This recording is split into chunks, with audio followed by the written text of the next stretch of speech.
It's like, how much theft can they get away with in order to prevent Trump from winning? Do you think he's going to win? If we have a fair election, yes. There's no way he can lose fairly. Fairly, there's no way he can lose. MAGA World is preparing its followers for a stolen election.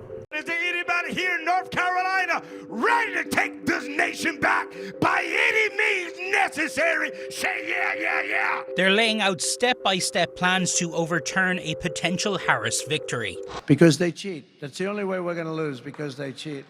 And it's convincing his base. What if the results show that Harris won? Do you think Trump will accept that? I don't think anybody will accept that because we know it's going to be a lie.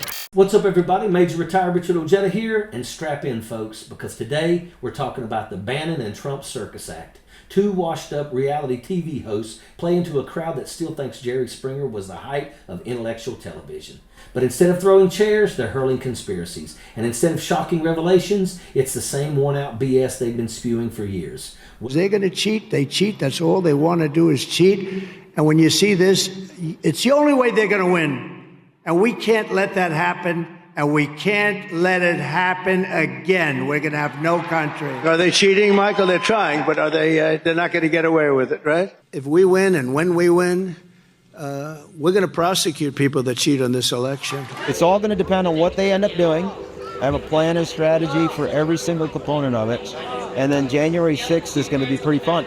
Let's flash back to Bannon's big prison moment. Remember that? He strutted into jail looking like he'd been living off of a diet of cold pizza and beer with hair that hadn't seen shampoo since the Bush administration. Fast forward to now, and surprise, surprise, he's still the same old moldy can of spam. Almost immediately, Steve Bannon said Trump's main mistake on election night in 2020 was that he took too long to falsely declare victory. A mistake he said Trump shouldn't make again this year. President Trump came up at 2:30 in the morning and talked. He should have done it at 11 o'clock at night. I am urging President Trump, if the votes come in like it looks like they're going to come in, he should step up and inform the American citizens of exactly what's going on and not keep people in the dark like was done in 2020.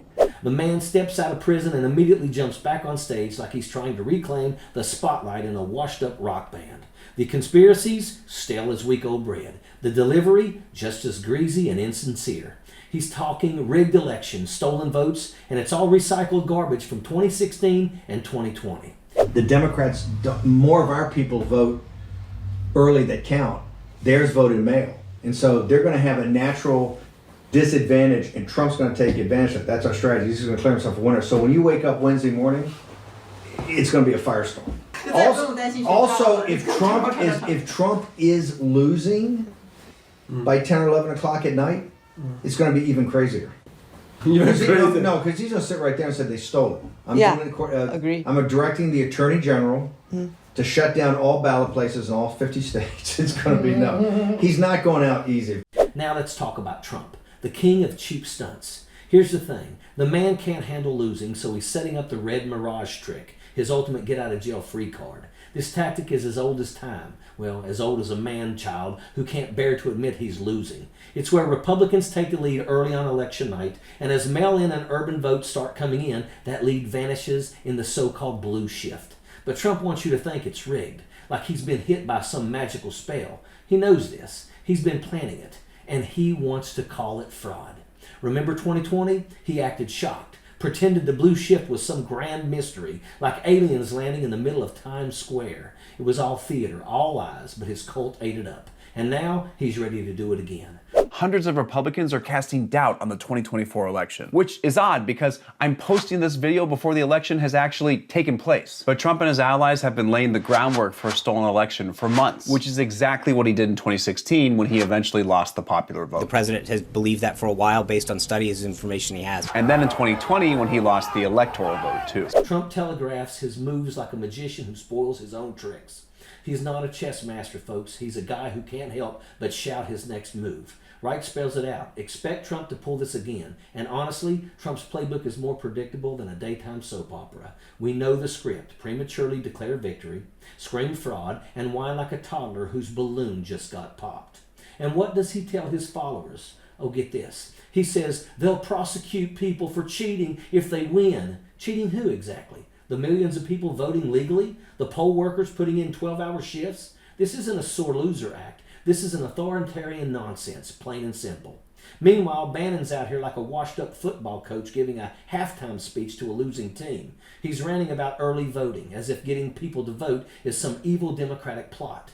It's the same routine he's been running since before his prison stint, scaring his followers, fanning the flames of paranoia, and pretending he's some kind of freedom fighter. But let's be real, this guy couldn't fight his way out of a wet paper bag. His entire strategy is built on fear-mongering and lies. He says early voting is bad because it gives Democrats an edge. No, Steve, early voting is just efficient. It's called planning ahead, something he clearly doesn't understand. And what about the Trump-Vance bromance? J.D. Vance went from hating Donald Trump, calling him dangerous, to being his obedient lapdog. Now he's on stage with Donald Trump, nodding along as the Orange Menace threatens to prosecute voters. It's sickening and hilarious. Vance is a man with less spine than a jellyfish, the ultimate example of a political sellout.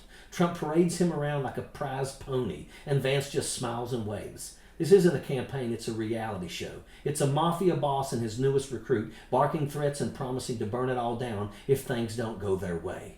Trump and Bannon are masters at playing the victim while being the real villains. They're betting on us being too exhausted to care, too confused to react. But we can't let that happen. Knowing their tactics means we're already one step ahead. These two are counting on chaos, on making people lose faith in voting itself. And when Bannon gets on stage and starts ranting, he's not just talking to his echo chamber. He's planting seeds of doubt. It's our job to recognize that, to call it what it is, a desperate attempt to undermine democracy. So here's the takeaway. Don't get distracted by the circus. Bannon is a washed-up grifter, and Trump is a man so obsessed with winning, he'd rather set the country on fire than admit defeat.